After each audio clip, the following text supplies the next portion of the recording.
All right. Hello and welcome, everyone. I'm your host, Ali, CEO and co-founder of Knowde, the leading digital customer experience platform for ingredients and chemicals. It's no secret that our industry is starting to transform right before our eyes. Companies are investing more than ever in their digital capabilities. Emerging market trends and software innovation is certainly changing the game. In this short executive series, we're going to get the perspectives from the top on the key issues that relate to chemicals and digital. Our goal with the series is to share these perspectives with you to help you navigate the changing landscape. We have a very exciting guest with us today. I'm thrilled to welcome today's guest, Rebecca Liebert.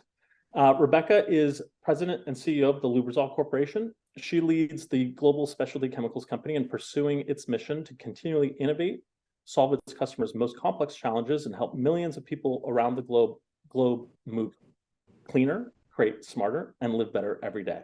Prior to Lubrizol, Rebecca was EVP at PPG Industries.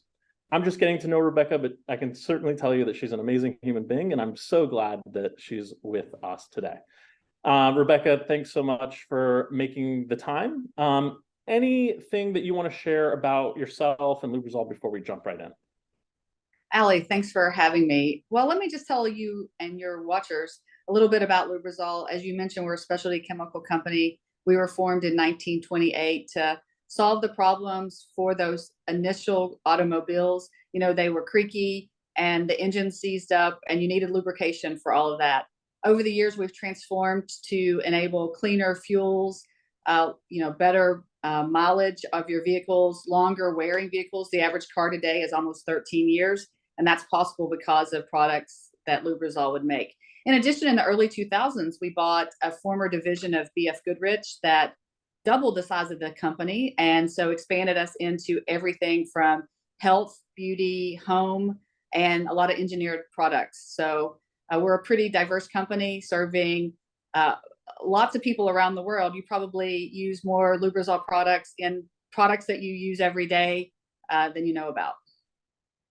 That is certainly true, and one of the gifts of this industry, most consumers have no idea who are the innovators behind the brands, and Lubrizol is certainly one of those companies. Most probably don't even realize all the different markets that you're in today. Okay, let's jump right into the questions. First one is this. We're seeing most suppliers increase investments in all things digital, especially around customer experiences. Generally, suppliers are building capabilities to help digitize their product catalogs or help increase their customer reach or engage customers at a lower cost to touch. Where do you see the biggest opportunities for digital within Lubrizol? Yeah, I think all those areas are definitely big focuses. But as we look at Lubrizol and using digital tools, we really see an area around innovation as the ability to leverage digital. You think about how we need products that can do things differently than ever before, and using digital tools to determine what's that next molecule you can create. How do you do it more quickly and more efficiently? Our customers' timelines have sped up so fast. We all want the next product almost before we've learned how to use the first product. And to do that, we need to speed our innovation capability. And I think that there's a lot of digital platforms that can help us do that, again, by getting new molecules, uncovering new molecules, knowing how to integrate them and into our innovations and leverage them more fully. So a lot about innovation for us. Secondly, our customers are very interested in improved supply chains.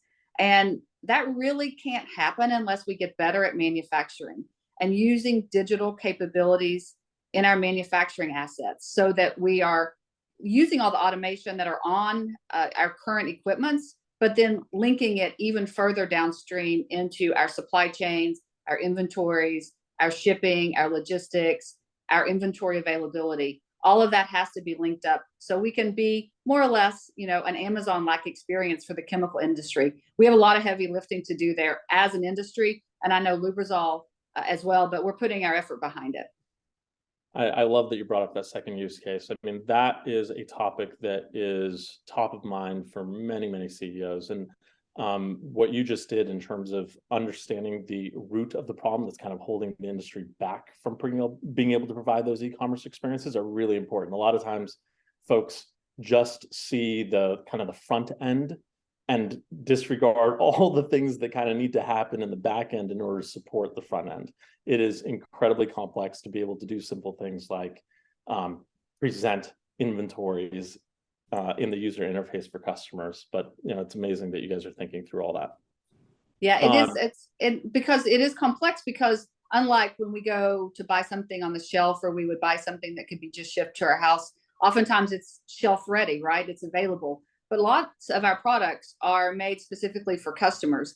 And so that production time needs to be very well understood, because if it runs over, if it takes you longer to make it than you're planning, and then your supply chain sort of gets backed up, that inventory is not going to be available. And then that available to promise isn't going to be, readily there. So we have a lot of work to do to really link all that together, as you talked about. And it comes back to the manufacturing assets and knowing you're going to make it when you say you're going to make it and have it available. PSYOP, huh? How many times do you... Absolutely. It's easy to say, but it's hard to do. Yeah. Exactly. Okay, we've heard from a lot of suppliers, and we hear it firsthand all the time, that customer expectations in this industry are changing. You just touched on a couple of those aspects. What additional trends have you seen at Lubrizol, and how are you thinking through a digital strategy to help meet those new expectations?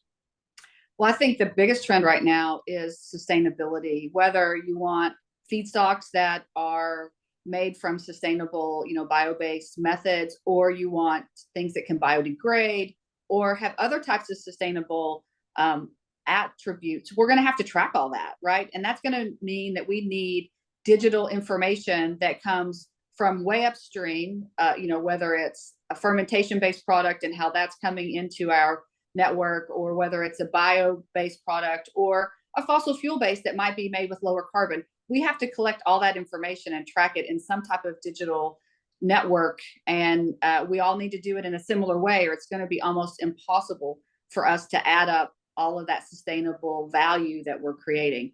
So I see that as a big challenge for the industry, and look forward to us all getting on some type of, similar platform and similar capability set, or I think it's going to be hard for us to deliver to the customer base.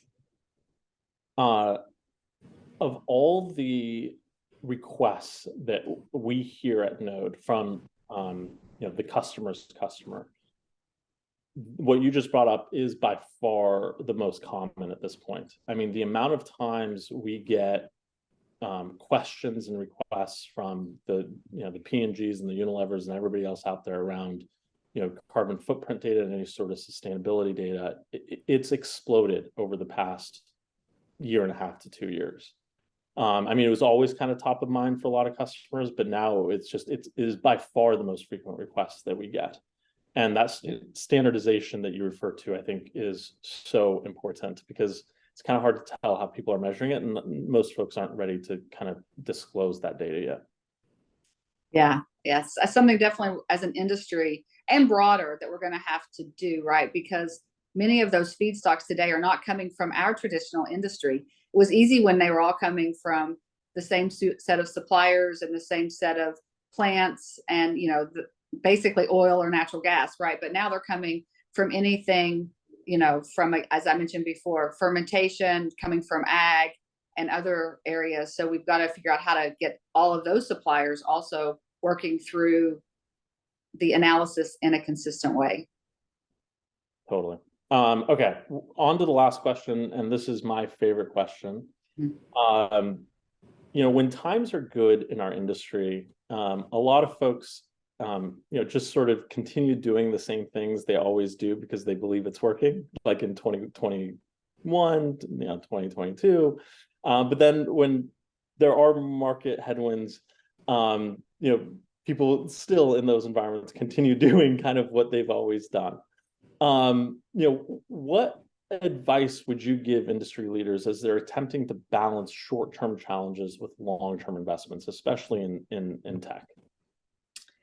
Well, I worked at Honeywell for 12 years, and Dave Cote was the CEO, and he wrote a great book called Winning Now, Winning Later. And that was really how we operated at Honeywell those years. We would win now by, doing things like continuous improvement, Lean Six Sigma, general good operations. But we would always put some of that money towards winning later, which was making sure you're investing for the future, whether you're investing in your research, your plants, your digital footprint, your capability set, your people. You have to keep investing for the future. If you just invest for today, it makes tomorrow really, really tough. And especially in the chemical industry where you have to think about assets and capability sets that you're going to need 5-10 years out. So I just really, urge people think about winning now, winning later, and get your orgs thinking about it. Just putting a few pennies that you save today for, the future, it will really start to add up. Totally agree. I mean, I obviously can't mention names, but there are certain folks out there that still believe that, software and tech, a lot of the things that we've already talked about, is more of a discretionary spend. And it's like, things have moved on. Things have moved on. It will. I think if you treat software as a discretionary spend, you'll be behind in a few years. Maybe not today in the chemical industry. Maybe you can sort of keep up today by other brute force methods. But in a few years, if you're using software discretionally, I think you'll be behind. Agreed completely. Look, thank you for the insights. Everyone loves listening to these short, informal conversations, especially from folks that are helping shape our industry like you. Thank you for everything you do. I'm certain that this conversation will get a ton of views. Any final comments that you want to share before we wrap? I just want to thank you for having me and tell everyone to stay safe. That's our right to operate in the chemical industry. Amazing. Thank you, Rebecca. Have a great day. Thanks.